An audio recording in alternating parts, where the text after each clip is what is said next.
Today is my birthday and dami nila mga messages. So, yung sweet. Alam niyo guys, yung fried chicken dito sa Japan, walang gravy. At wala silang rice. What? Baon ka ng sarili mong rice. Ito pa kaya magbasa ng complete Japanese.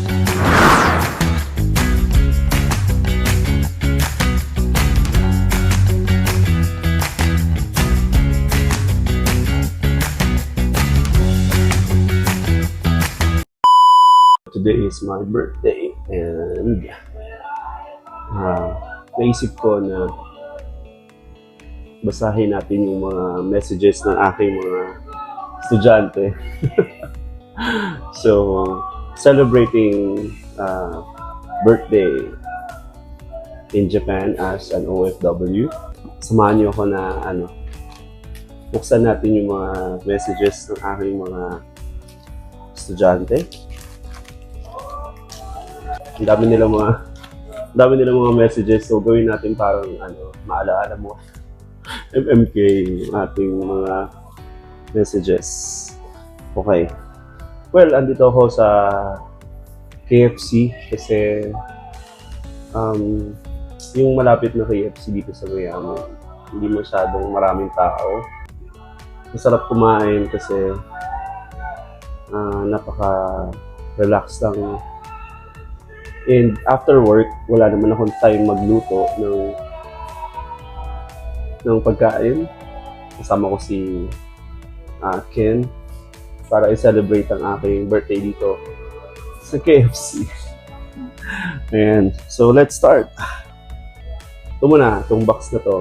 Munang isang box from my student. For confidentiality, hindi ko na sasabihin yung mga names, pero ayan. Ano kaya ito? Golden Heart. Ayan. Wow! Tignan natin kung may letter siya sa loob. Talagang Golden Heart Origami. So this is a Golden Heart Origami from my student. Meron din siyang small dedication. Yung sweet. Next natin ay this one. Sana natin. Alam niyo guys, yung fried chicken dito, sobrang yummy. Yun nga lang, yung KFC dito sa Japan, walang gravy. That's so sad, right? At wala silang rice. Kaya kung gusto niyo kumain ng KFC dito with rice, baon ka ng sarili mong rice. Okay, I don't know what's inside. Ayan, may dedication siya sa akin. May mga sketch din. So, let's see what's inside. Another one, origami na naman. So, mahilig talaga yung mga bata dito in Japan na gumawa ng origami. I think, may ibig siyang sabihin dito sa aking sketch, pero ita-translate ko pa siya mamaya kasi hindi ko pa kaya magbasa ng complete Japanese. I'm still learning how to speak, write, and read Japanese. So, may pa-chocolate pa yung bata. Kasi dito yung mga bata, kapag birthday nila, sila yung nagbibigay ng gift. Pero pag alam nila yung teacher nila, either letter or gift. And so, ito naman. Sana merong English, no? Kasi I'm teaching them how to write and how to write their own sentence. So, na-appreciate ko lahat, pero parang mas makikita natin yung may progress, no, doon sa pagtuturo. Parang nakaka-feel flattered. Ayan. Natin. Ang ganda nung kanyang, guys, ang ganda nung kanyang sobrang bango. Ayan. So, sabi niya rito, to Mr. June, thank you for being my teacher. Thank you for always being kind to me. Thank you for always teaching us. I love you and happy birthday. That's so touching for me na may pa-drawing po siya sa akin dito. Takpan ko lang yung name may pa-drawing siya na mukha namin dalawa. Napaka-thoughtful ng bata. And talagang yung mukha ko is, ewan ko, ang galing ng bata, kamukha ko talaga may yung yung hairstyle ng drawing. Itago ko talaga siya kasi gusto ko when I get like senior citizen age, mga ganyan, yung retired ka na, babasahin mo na lang to. And for sure, mga malalaki or naku, baka may mga pamilya na rin sila ng mga oras na. And nilagay niya talaga sa plastic. Ang galing ang ganda ng English niya. Next. Print niya yung yung picture namin ng sports day. Ayan. And meron pang nakalagay na buwan. Kung anong buwan ngayon at anong araw yung birthday ko. Ganun ka-sweet yung bata na ito. At syempre yung parents, yung nanay na gumawa or yung tatay na gumawa. Ayan. Thank you. Pero sobrang galing ng editing skills nila. No, basahin naman natin ngayon yung kanilang message. This one. Okay. Mr. June. Ayan. Happy birthday. I miss your class. This is so cool. Ayan. So, ayan siya. Mr. June. Happy birthday. I miss your class. Ayan siya. Ayan. Nakakataba ng puso. Sobrang nakaka-touch yung mga estudyante ko. No? At talaga namang nakakagana magtrabaho. Next is plain siya na ito naman yung sunod natin. Plain lang siya na paper pero tignan natin kung ano yung nasa loob. Mukhang sa school niya to ginawa. Mr. June, happy birthday. Ayan.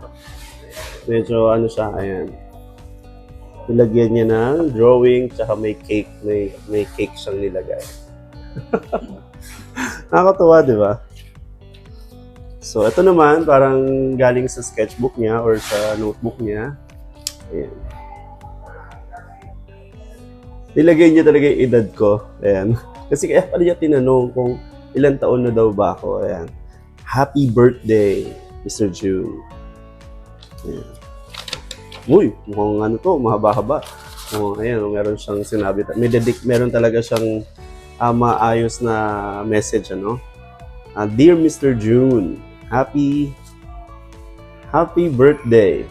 And thank you for always being nice, kind, and happy you bring smiles everywhere and being an amazing teacher. Tapos may erasure siya. Thank you for being my teacher and for always being there for us. The best teacher ever. Badge number 1. The best teacher ever. Yeah. Ginawa niya ako ng badge. Yes! Thank you so much. And so, meron akong next dito na ang ganda-ganda ng pagkakagawa niya ng art niya. Ayan. Thank you so much. Sa loob pa, may panibago naman. Happy birthday. Thank you for teaching me a lot. Thank you. Ayan. So, sobrang nakakatawa. Ayan, yung meron siyang cake na nilagay. There. Next natin is, itong susunod natin ay card, Parang ganyan. Ayan. Happy birthday, Mr. June. Naka-cursive pa yung sulat niya. And then, let's see. Happy birthday, Mr. June. May mga balloons, May mga pa-balloons siya sa akin. And gusto ko yung kulay na ginawa niya. And I like it. There, nakakatuwa lang, kasi yung mga estudyante ko, they're very young. And nakakatuwa na at a very young age, na marunong na silang maka-appreciate ng teacher and yung kanilang mga letter or messages. Kahit yung English is their second language, talagang ibibigay nila yung kanilang sincerity, yung thoughts nila, And lalo na kung ikaw pa yung kanilang teacher, mas mapaproud ka na they're applying what they learn from you. Na ini-encourage ko silang magsulat ng mga sentence, ini-encourage ko silang wag matakot mag-English, ganyan. Kasi, English is not just, language. It's a way of communication. Is it either ito ay written or in writing or verbal communication. So, mas maganda na hindi sila matakot magsalita. Like, more mistakes sa akin is more okay. Kesa yung masyado nilang ina-isolate yung sarili nila na ayokong itry, ayokong magsalita kasi prone ako sa mistakes, prone ako sa error, or ayoko magkamali. I think the best teacher nga natin in life is also having mistakes. Kasi kapag marami tayong mistakes, mas natututo tayo at mas nakikita natin yung dapat pala, yung tama, with the guidance of our teacher as well. And sa ibang bagay, with the guidance of our parents. Yeah. So, today is my birthday and I celebrated my birthday like at school with my students, and I just feel happy na may trabaho, may blessings ng Panginoon, meron tayong magandang kalusugan, meron tayong masaya at maayos na pamilya, and kahit sobrang busy, sinisikap natin makapagtapos din ng aking college na tinitake for BA Com in University of the East. Ayan. So I think wala naman ako masyadong maraming mga kwento ngayon at talagang kwento ng mga estudyante ko yung ating mga senior today para ma-share ko sa inyo dyan sa mga kamag-anak ko in the Philippines.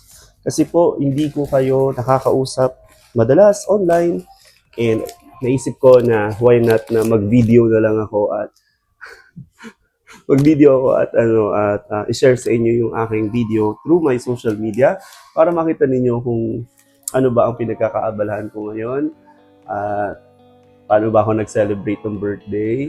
Pero alam nyo, ang masasabi ko lang, ang magiging advice ko dun sa mga nandito sa Japan, or hindi lang in Japan, kahit sa iba pang panig ng mundo, na kung kayo po ay nagsiselebrate ng birthday away from your family, okay lang yan. Ang importante ay may raos mo yung birthday mo ng masaya. Salamat po sa mga bumati sa akin ngayong birthday ko, at thank you sa lahat ng mga nagbigay ng mga thoughtful messages, at sana po ay magkasama-sama tayo soon sa aking mga family pag nagbakasyon po ako dyan. Thank you so much. Happy birthday to me. Happy birthday to me. Bye-bye.